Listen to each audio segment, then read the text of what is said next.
તો વડોદરા શહેરના નાગરવાડા વિસ્તારની ઘટના સામે આવી છે, જ્યાં ભારે પવન અને વરસાદે આફત સર્જી છે।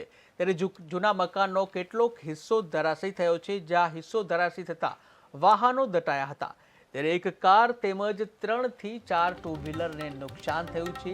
જોકે સદનસીબે ઘટનામાં કોઈ જાનહાનિ થઈ નથી। ત્યારે કમોસમી વરસાદે પાલિકાની પોલ ખોલી છે, જ્યાં નવા બજાર, મંગળ બજાર સહિતના વિસ્તારોમાં પાણી ભરાયા હતા। ત્યારે બજારની કેટલીક દુકાનોમાં પણ પાણી ફરી વળ્યા હતા। રાહદારીઓ, વાહન ચાલકો અને વેપારીઓની મુશ્કેલીમાં વધારો થયો હતો। હવામાન વિભાગની આગાહીના પગલે ભારે પવન સાથે વીજળીના કડાકા ભડાકા સાથે વરસાદ થયો હતો।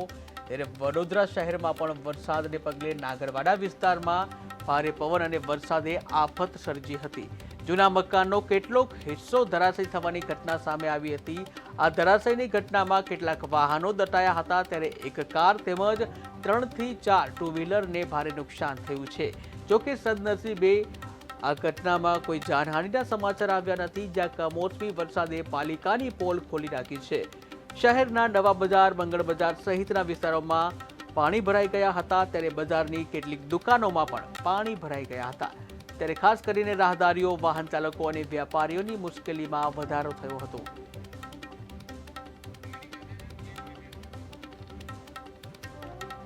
ત્યારે ભારે પવન સાથે વરસાદી માહોલ જોવા મળ્યો હતો। કમોસમી વરસાદ જોવા મળ્યો હતો। સમગ્ર ગુજરાતમાં જે હવામાન વિભાગ દ્વારા આગાહી કરવામાં આવી હતી અને તેને પગલે વરસાદી માહોલ જોવા મળ્યો હતો। ત્યારે ઠેર ઠેર વરસાદ પડ્યો હતો। મોડી રાત્રે વાતાવરણમાં અચાનક પલટો આવ્યો હતો। કેટલાક વિસ્તારોમાં ધૂળની ડમરીઓ પણ ઉડી હતી, જ્યાં ભારે પવન સાથે વીજળીના કડાકા ભડાકા સાથે વડોદરા સહિત અનેક શહેરોમાં વરસાદ થયો હતો। ત્યારે ખાસ કરીને કેટલીક જગ્યાએ શહેરોમાં વૃક્ષો પણ ધરાશયી થવાની ઘટના બની છે। કેટલીક દિવાલો ધરાશયી થઈ છે। ત્યારે શહેરના નાગરવાડા વિસ્તારની ઘટના સામે આવી છે। ભારે પવન અને વરસાદને કારણે આફત સર્જાઈ હતી। ત્યારે જૂના મકાનનો કેટલોક હિસ્સો ધરાશયી થયો હતો। હિસ્સો ધરાશયી થતાં જ વાહનો દટાવાની ઘટના બની હતી। એક કાર તેમજ 3 થી 4 ટુ વ્હીલરને પણ ભારે નુકસાન થયું હતું।